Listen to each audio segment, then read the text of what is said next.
I think our primary objective is about connecting Stoke City Football Club with its community in its most simplest form. I think then we're using football as a vehicle for behaviour change. We're using education vehicles and projects for behaviour change as well. And that's been something that we've been working really hard on over the past 4 or 5 years, of looking how we can work with some of the most vulnerable people in our city that need our help. I didn't have a job. I wasn't living at home at the time. So when I first started, in fact before I even come to the course, I was shy. I wouldn't interact with people really. I wouldn't join in on team events. Initially the programme that Chris engaged on was all around personal development and employability skills. So the area that we supported Chris in was in developing his skill set to basically prepare him for the world of work. All the people who were here, Sanj, all of them, they interacted with you brilliant.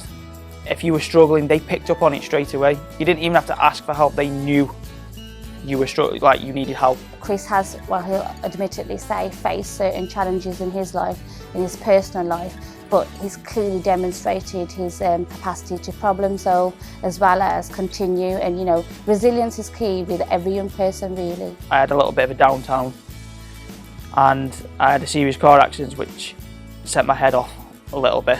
So I lost my job, but I didn't give up.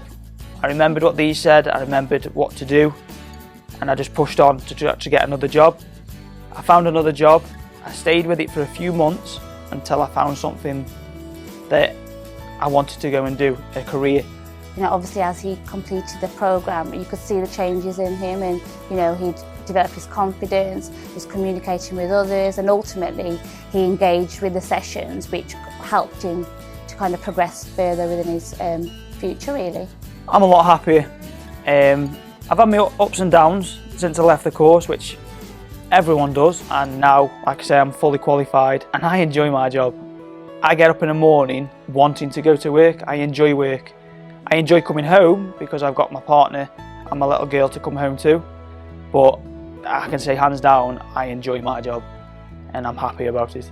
I think there's a real connection with the staff, and once a young person's come into contact with the education team and the staff in that team, they've sort of got a friend and a mentor for life really. We've got some very highly skilled staff that have got good qualification, good experience of dealing with young people and young people's challenges that they face on a daily basis. I'm a Stoke fan. Stoke-on-Trent's my community, so to put something back into the community through my job it gives me quite a lot of pride.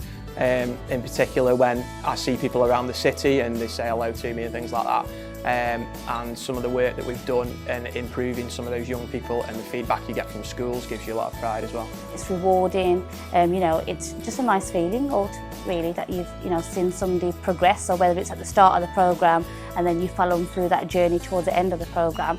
It's just that nice feeling to think that you've had some impact, whether you see it now or you see it in years to come. They build your confidence from the ground up. They can assist you with finding a job. They can help you what you need and what you're weak on. I would tell anyone, just go for it. Don't hold back. To have Stoke City Community Trust is such a big deal for the city. Some of the areas are really disadvantaged. They don't get a lot of good news, positive news stories in those areas. So the work that we do within schools and out of school just can have an impact on the community. If you sort of tap into just one young person in your group and switch their mindset a little bit, that can have a big impact on their community. And we do that in so many different areas, and if we can keep doing that, then that'll boost the city as a whole. I think it's about being responsive to our locality. So that's about, if we see a need, can we act?